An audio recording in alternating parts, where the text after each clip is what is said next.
Disclaimer. The following content is purely fictional and created for entertainment purposes. Any resemblance to real events is coincidental.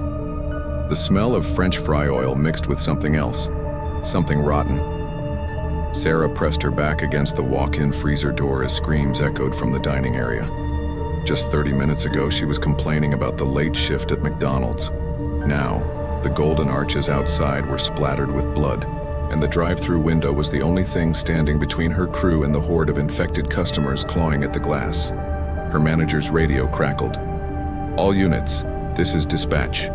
The city is under emergency lockdown. Do not attempt to leave your current location." Sarah looked at her 4 remaining co-workers huddled in the kitchen.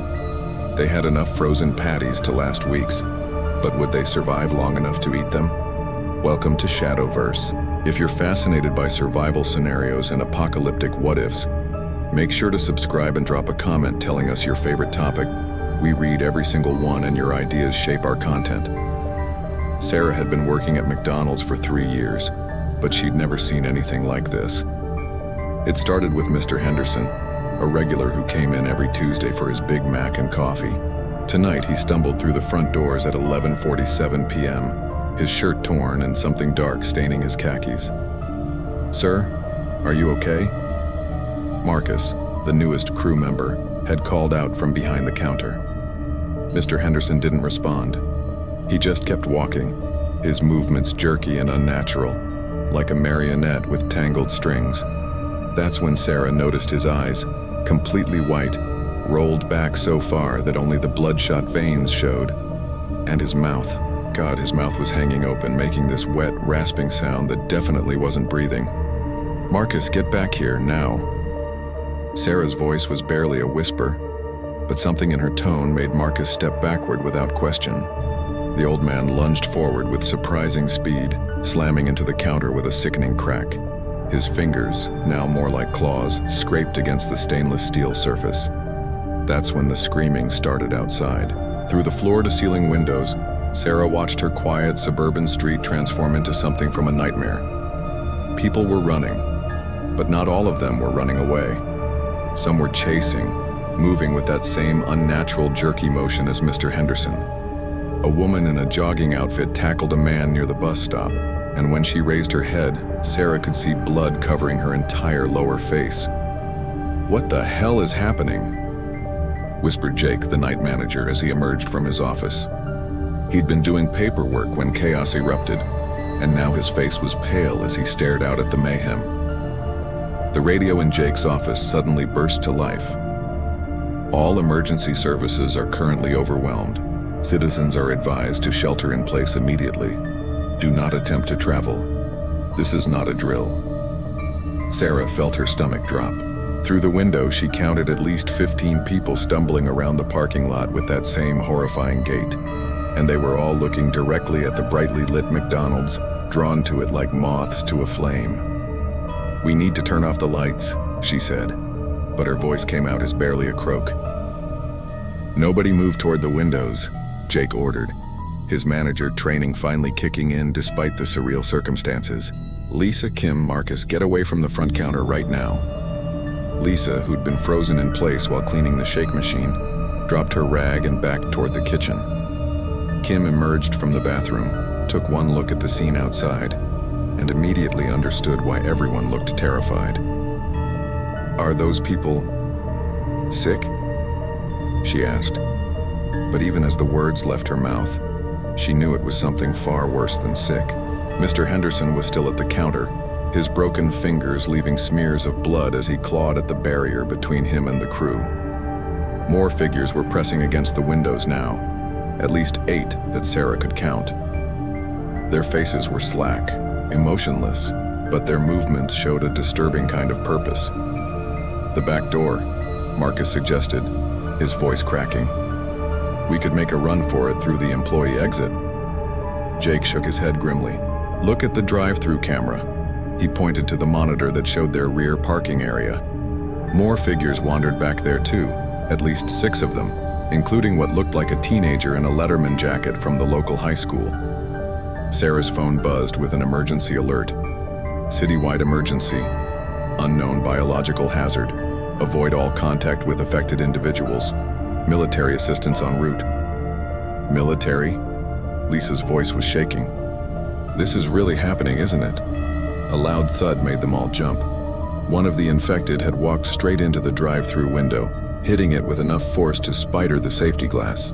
The creature, Sarah couldn't think of it as a person anymore, stepped back and walked into it again. And again. That glass won't hold forever, Jake said quietly. We need to secure this place, and we need to do it now. Sarah looked around at her 4 co-workers, people she'd shared countless boring shifts with, complained about customers with, celebrated small victories with. Now they were all that stood between each other and whatever hellish thing was happening outside. Okay, she said, surprised by the steadiness in her own voice. What do we have to work with? The next 20 minutes felt like the longest of Sarah's life. Working together, the 5 crew members transformed their familiar workplace into something resembling a fortress. They used everything they could find, stacking chairs against the front windows, pushing the heavy freezer units against the back door, and barricading the drive-thru window with metal shelving from the storage room. Marcus proved surprisingly resourceful, suggesting they disable the automatic door sensors so nothing could trigger them to open. Jake, meanwhile, had grabbed the restaurant's emergency supply kit from his office, a first aid kit, some basic tools, and a battery-powered radio that crackled with increasingly desperate emergency broadcasts. Multiple incidents reported citywide, the radio announced. CDC teams are investigating. Citizens should remain indoors and avoid contact with anyone displaying aggressive or unusual behavior. Unusual behavior? Lisa repeated with a bitter laugh.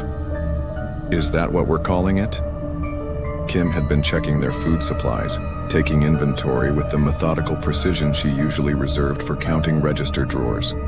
We've got enough frozen patties to last maybe 3 weeks if we're careful, she reported. Plenty of fries, condiments, and drink syrup. The water's still running and the power's still on. What about the ice cream machine? Marcus asked. And despite everything, Sarah almost smiled. Even during the apocalypse, someone was thinking about the ice cream machine. It's broken, Kim replied automatically, then caught herself. But honestly, that might be the least of our problems right now. Outside, the number of infected had grown to at least 20. They moved in loose clusters, drawn to the restaurant's lights and sounds. Every few minutes, one would bump into a window or door, testing their defenses without any apparent strategy or intelligence. They don't seem to be getting tired, Jake observed, watching through a gap in their barricade. They've been at this for almost an hour. Sarah pulled out her phone to call her mom, but there was no signal. The cell towers were either down or overwhelmed. She looked around at her unlikely survival group, a night manager, 2 part-timers, and a new hire who'd only been working there for 2 weeks. Well, she said, settling in behind the counter with her back against the safe. Looks like we're in this together. Day 7 felt like day 70. Sarah woke up on the manager's office floor, her back aching from sleeping on thin carpet over concrete. The routine had become their lifeline, someone always awake, keeping watch through the small gaps they'd left in their window barricades. The infected outside had changed. What started as 20 had grown to nearly 40, but they weren't just random wanderers anymore. They seemed to remember that food came from inside the golden arches. They'd pressed themselves against every surface they could reach, leaving greasy handprints and worse on the glass. Batteries getting low on the radio, Kim reported during their morning meeting, a habit Jake had insisted on to maintain some semblance of normal structure. She'd become their communications specialist, monitoring emergency broadcasts that grew more desperate each day. The news wasn't good. The military quarantine zone had collapsed on day 4. Safe zones were being overrun faster than they could be established. Most chilling of all, yesterday's broadcast had simply repeated the same message every hour. If you're hearing this, stay where you are. Help is coming. But no help had come. Marcus had adapted better than anyone expected. The 19-year-old college kid who used to complain about working late now spent hours jury-rigging improvements to their defenses. He'd figured out how to block the vents. They'd learned the hard way that infected could smell them, and had created an ingenious early warning system using the drive-thru headsets. I've been thinking about the freezer, Marcus said during their meeting. "We could make it our safe room if things get really bad. It's got thick walls and there's only one way in." Lisa shuddered. "You mean if they break through?" "When they break through," Jake corrected grimly. "Look at the drive-thru window." The safety glass that had held for a week now showed a spider web of cracks. The infected had learned to use rocks, pieces of concrete, anything they could find. It wasn't intelligence. They still moved with that same mechanical persistence, but it was adaptation of a sort. "How long do you think we have?" Sarah asked. Jake studied the window carefully. "Maybe 2 days. 3 if we're lucky." The cracks in more than just the window were starting to show. On day 10, Lisa had her first breakdown, sobbing uncontrollably when she found a photo of her daughter in her purse.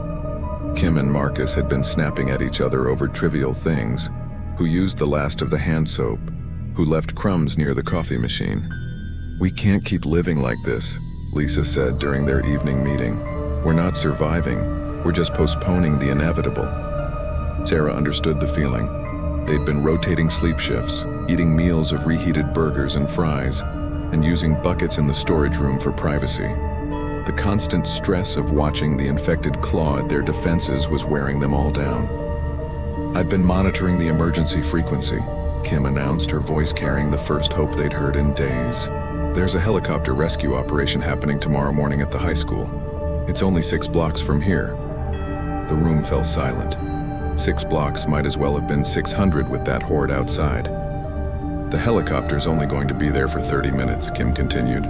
"It's our only chance." Marcus looked toward the drive-thru window where the cracks had spread even further.